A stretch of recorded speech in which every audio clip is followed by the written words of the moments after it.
So hello and welcome back to my channel the education hub.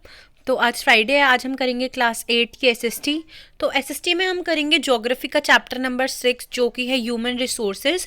ये I think geography का last chapter है geography में, लेकिन मेरे लिए लास्ट नहीं है क्योंकि अभी तो मैंने दो ही शायद चैप्टर्स डाले हैं। वो मैंने इसलिए डाले हैं, मैं पीछे से इसलिए स्टार्ट कर रही हूँ क्योंकि अब सेकंड टर्म चल रहा है आप लोगों का। फर्स्ट टर्म के चैप्टर्स अभी मैं नहीं बना रही, वो मैं आपके जब फर्स्ट टर्म आएंगे तब बना दूंगी। अभी इसलिए मैं सेकंड टर्म के चैप्टर्स बना रही हूँ। ठीक है, तो हम करेंगे ह्यूमन रिसोर्सेज के बारे में आज। तो आप इस पूरी वीडियो को देखना। अगर आपको कुछ समझना है, कहीं भी कोई पॉइंट समझना है, तो आप कमेंट सेक्शन में पूछ सकते हैं। मैं आप लोगों के रिप्लाई देने का पूरी कोशिश करूँगी। और रही बात हिंदी मीडियम इंग्लिश मीडियम, तो मीडियम से फ़र्क नहीं पड़ता, हमें मीनिंग बताना है। मीनिंग मैं आपको हिंदी में ही बताऊंगी इंग्लिश के पीडीएफ यूज़ करके, तो आप लोग इजीली समझ सकते हैं। और जो मैंने वापस रिपीट करूँ, जो पॉइंट आपको समझना है वो आप पूछ सकते हैं। तो अब हम स्टार्ट करते हैं ह्यूमन रिसोर्सेज से। देखिए, सबसे पहले अगर हमने ह्यूमन और रिसोर्सेज का मतलब जान लिया ना, तो हमने मतलब 50% चैप्टर समझ लिया। अब देखिए, ह्यूमन क्या होता है, हम लोग, हम इंसान। और रिसोर्सेज क्या होते हैं, शायद आपको पता भी होंगे। रिसोर्सेज मतलब कोई भी ऐसी चीज़ जो हमारे लिए काम की हो। ठीक है, तो वो कोई भी चीज़ जो हमारे लिए काम की हो वो होगा ह्यूमन रिसोर्सेज। तो वो हो गए रिसोर्सेज। अब ह्यूमंस यानी कि इंसान कैसे काम करते हैं, वो काम कैसे आ सकते हैं, इस चैप्टर के बारे में हम पढ़ेंगे। देखिए, पीपल जो होते हैं, लोग जो होते हैं, वो कंट्री का ही रिसोर्स होते हैं। यानी जो देश होता है वो कौन होता है, वो लोगों से मिलके बनता है। और लोग चाहे तो अपने देश को कहाँ से कहाँ ले जा सकते हैं, या कितने भी ऊंची जगह से नीचे तक गिरा सकते हैं। ऐसा तो नहीं है किसी के एनिमल्स देश की तरक्की कर रहे हैं या फिर पेड़ पौधे कर रहे हैं, ऐसा नहीं होता। वो जो होते हैं रिसोर्सेज, ह्यूमन रिसोर्स ही ऐसा रिसोर्स होता है जो अपने देश को आगे बढ़ा सकता है। ठीक है, तो ह्यूमन रिसोर्स एक अल्टीमेट रिसोर्स है, यानी एक अकेला ऐसा रिसोर्सेज है जो अपनी खुद की डिमांड होती है, जिसकी खुद की, जैसे मेरे को क्या चाहिए, जैसे मुझे यहाँ पे एक मॉल चाहिए मेरे घर के पास, तो वो मेरी डिमांड है। और अब उस डिमांड को पूरा मैं ही कर सकती हूँ, मेरे जैसे कुछ लोग पूरे करेंगे। ठीक है, ऐसा तो नहीं है कोई ट्रीज अपने आप ही वो बना लेंगे या सीमेंट अपने आप लग जाएगा, ऐसा नहीं होता। तो ह्यूमन रिसोर्सेज हो पे आपको थोड़ा बहुत समझ आ रहा होगा। ठीक है, अब ह्यूमन रिसोर्स में मतलब ह्यूमंस को क्या क्या चाहिए होता है। ह्यूमंस क्या हो, हेल्दी हो, यानी कि वो उनकी सेहत ठीक हो। एजुकेटेड हो, यानी पढ़े लिखे हो। मतलब जो अगर पढ़े लिखे नहीं होंगे तो हम अपना डेवलपमेंट ज़्यादा अच्छे तरीके से नहीं कर सकते।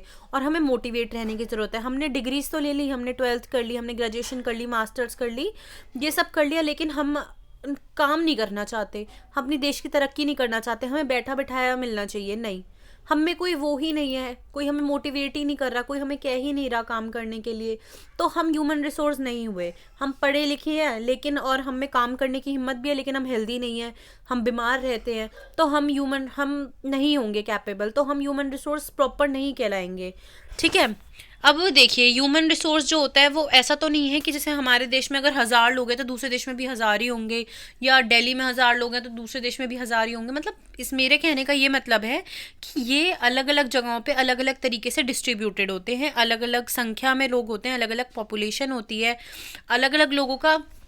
चलो, हमने इतनी बात समझ ली कि अलग अलग टाइप के रहते हैं।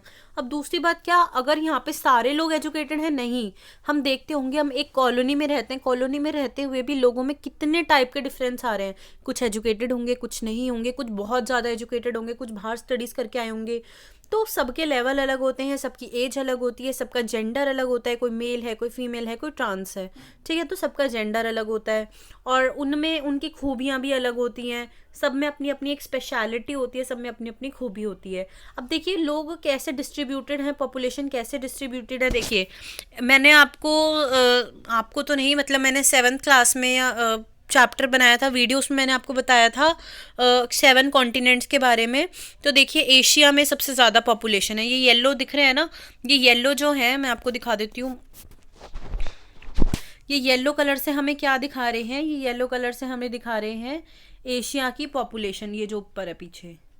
ठीक है, और नीचे ऑरेंज में यूरोप के हैं। मतलब एशिया में इंडिया भी आती है, चाइना आता है, पाकिस्तान आती है। ठीक है, अब ये देखिए, यहाँ पे क्या आ रहा है, यहाँ पे आ रहा है अफ्रीका।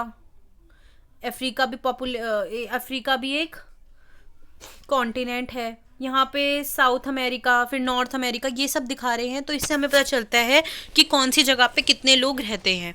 तो देखिए, हल अलग अलग जगह पे अलग अलग लोग रहते हैं। ठीक है, देखिए अब 90% वर्ल्ड पॉपुलेशन कहाँ रहती है, 30% लैंड पे, यानी कि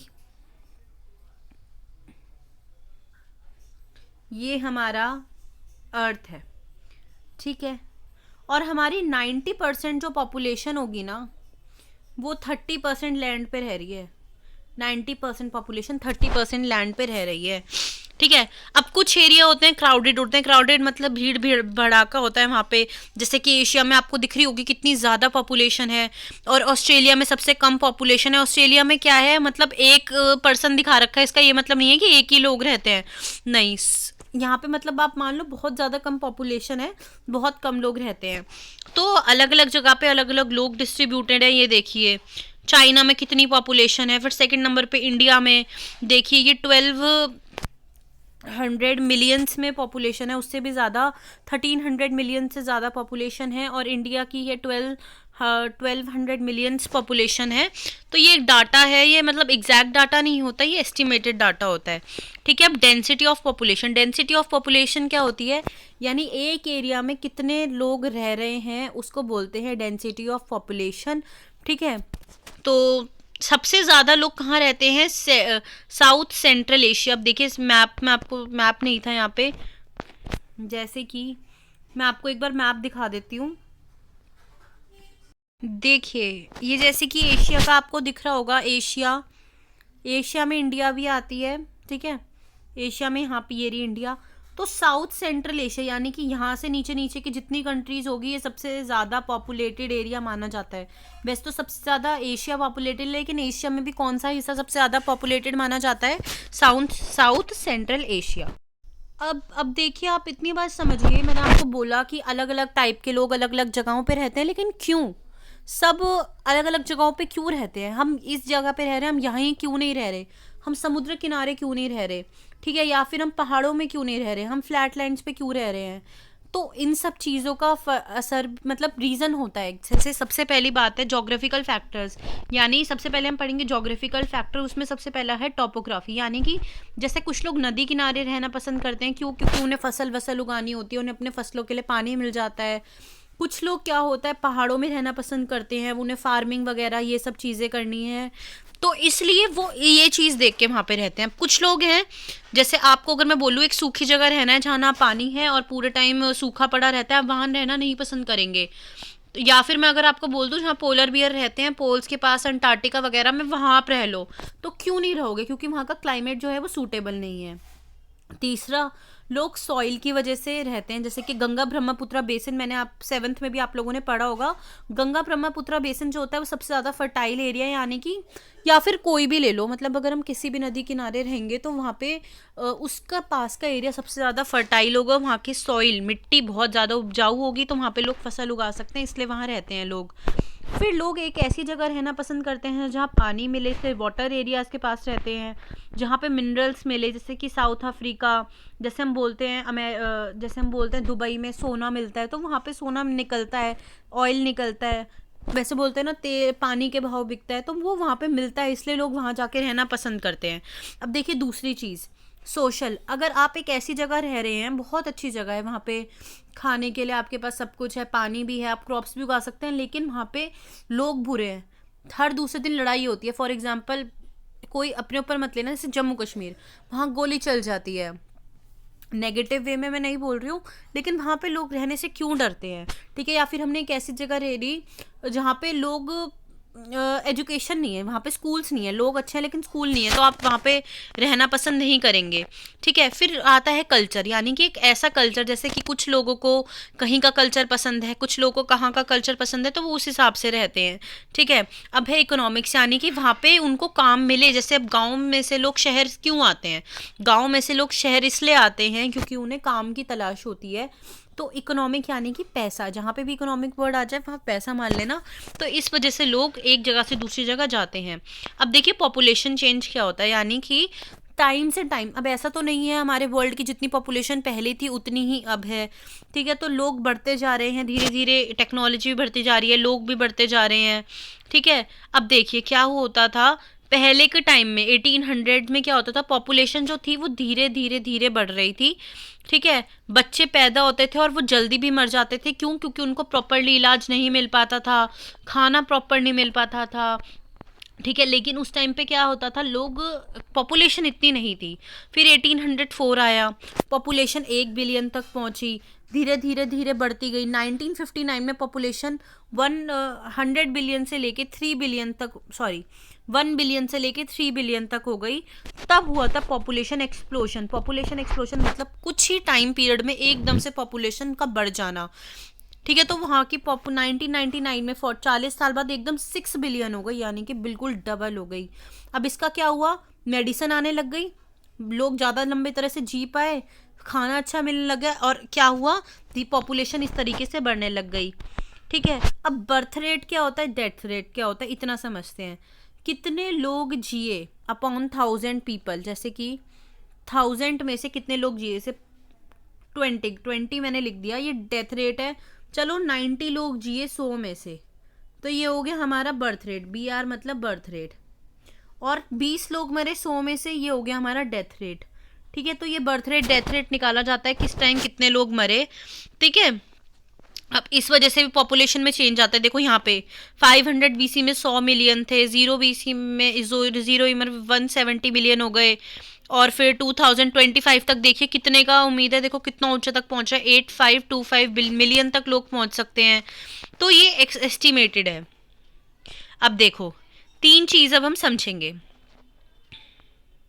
पॉपुलेशन कब बढ़ेगी, आप एक बात खुद ही सोचो, अगर लोग ज़्यादा, बच्चे ज़्यादा पैदा हो रहे हैं, मर कम रहे हैं, तो बर्थ रेट ज़्यादा हो गया, मतलब बच्चे के पैदा होने का रेट ज़्यादा हो गया, मर कम रहे हैं, तो इससे क्या होगी, हमारी पॉपुलेशन बढ़ेगी। अब एक बात रखो, जितने बच्चे हो रहे हैं उतने लोग भी मर रहे हैं, बच्चे मरने का नहीं कह रही, उतने ही लोग मर रहे हैं, तो पॉपुलेशन स्टेडी होगी, यानी कि पॉपुलेशन जो होगी सेम रहेगी। अब देखो लोग मर ज़्यादा रहे हैं, लोग मर ज़्यादा रहे हैं और बच्चे कम हो रहे हैं, तो पॉपुलेशन डिक्रीज हो जाएगी।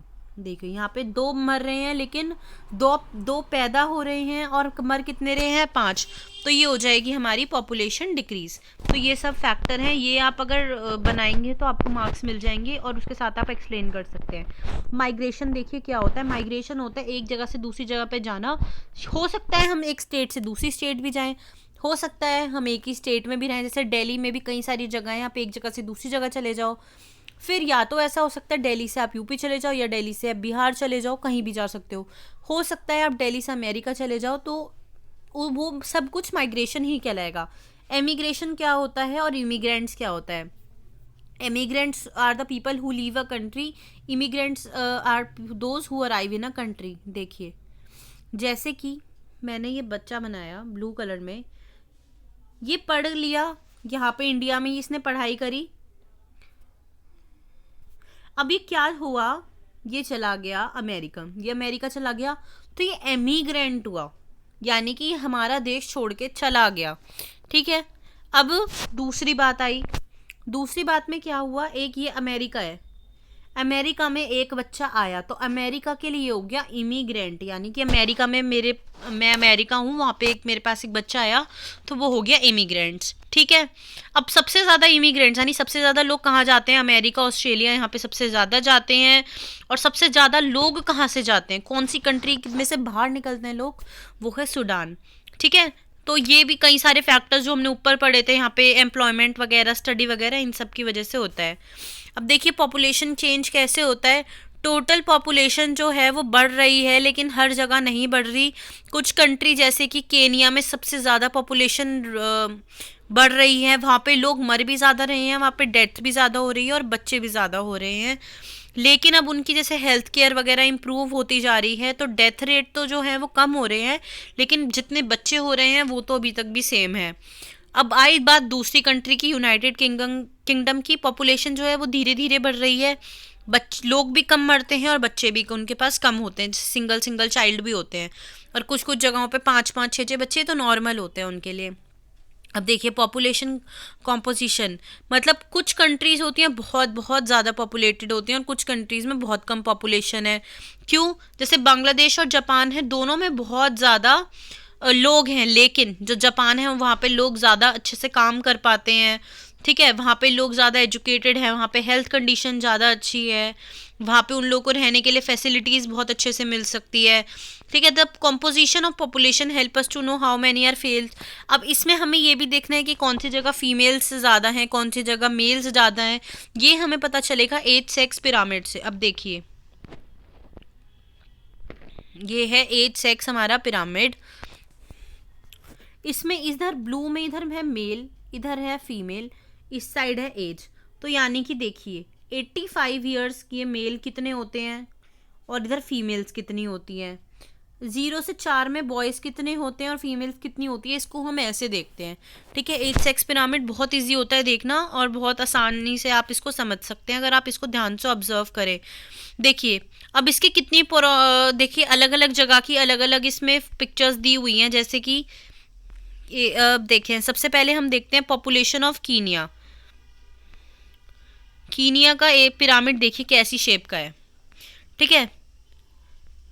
अब यहाँ और उस देखिए जो हमारा पॉपुलेशन पिरामिड होता है ये हमें एक कंट्री के बारे में बताता है, ठीक है, और हमें वहाँ पे कैसे कैसे लोग होते हैं, मतलब किस एज के लोग होते हैं और वहाँ पे कितना बर्थ रेट होता है, कितना डेथ रेट होता है, ये सब हमें बताते हैं, ठीक है। अब देखिए पॉपुलेशन पिरामिड जिसमें बर्थ और रेट और डेथ रेट दोनों हाई हो, जैसे कि यहाँ पे हमें दिख रहा है केनिया की पिरामिड में नीचे बच्चे कितने ज़्यादा हो रहे हैं और ऊपर आते आते एकदम से दोनों कम है, यानी मेल और फीमेल दोनों कम हो रहे हैं, ठीक है। तो इस वजह से क्या होता है, बच्चे तो ज़्यादा हो रहे हैं लेकिन वहाँ पे ओल्ड पीपल कम है, इसका मतलब यहाँ की फैसिलिटीज़ अच्छी नहीं है, यहाँ की मेडिकल फैसिलिटीज़ अच्छी नहीं है। सेकंड देखिए इंडिया का पॉपुलेशन पिरामिड हम देखते हैं, यहाँ पे फीमेल्स ज़्यादा हैं ओल्ड एज में 75 प्लस में, बच्चे दोनों इक्वल ही हैं, बल्कि फीमेल्स ज़्यादा हैं इन्फेंट्स में और ऊपर आते आते एज में भी फीमेल ज़्यादा ही हो गई हैं। तो इससे हमें क्या समझ आता है कि डेथ रेट जो है वो है तो ज़्यादा, लेकिन धीरे धीरे धीरे डेथ रेट जो है वो कम होते जा रहे हैं, इससे हमें ये समझ आता है। पॉपुलेशन ऑफ जापान देखिए, पॉपुलेशन ऑफ जापान आपको अलग सा पिरामिड दिख रही होगा, ये पिरामिड नहीं है, मतलब यहाँ पे डेथ रेट कम है, यहाँ पे सब कुछ सीक्वेंस में चलता है, ना ज़्यादा हाई ज़्यादा डेथ रेट भी नहीं है और बर्थ रेट भी यहाँ पे बहुत ज़्यादा कम है, मतलब ज़्यादा भी नहीं है, नॉर्मल है। और इंडिया में देखिए, इंडिया में जो बर्थ रेट है वो ज़्यादा है, डेथ रेट कम है, और इसमें तो बहुत ही ज़्यादा है, केनिया में तो बहुत ही ज़्यादा है बर्थ रेट, आप देखिए 10 को भी एक्सीड कर रहा है। इंडिया में मैक्सिमम 6 to 8 के बीच में है और यहाँ पे तो 4 के बीच में ही है, और यहाँ पे डेथ रेट भी कम ही है जापान में, ठीक है। तो इसमें हम इस चैप्टर में हमने पढ़ा चैप्टर नंबर 6 ह्यूमन रिसोर्सेज में कि लोग कैसे अपनी कंट्री के लिए बेनिफिशियल होते हैं, उनका क्या क्या रोल होता है। होप है आपको वीडियो समझ आई होगी, अगर आपके फिर भी कोई डाउट्स है तो आप कमेंट सेक्शन में पूछ सकते हैं। And if you like watching the education hub videos तो do subscribe to my channel. Thanks for watching.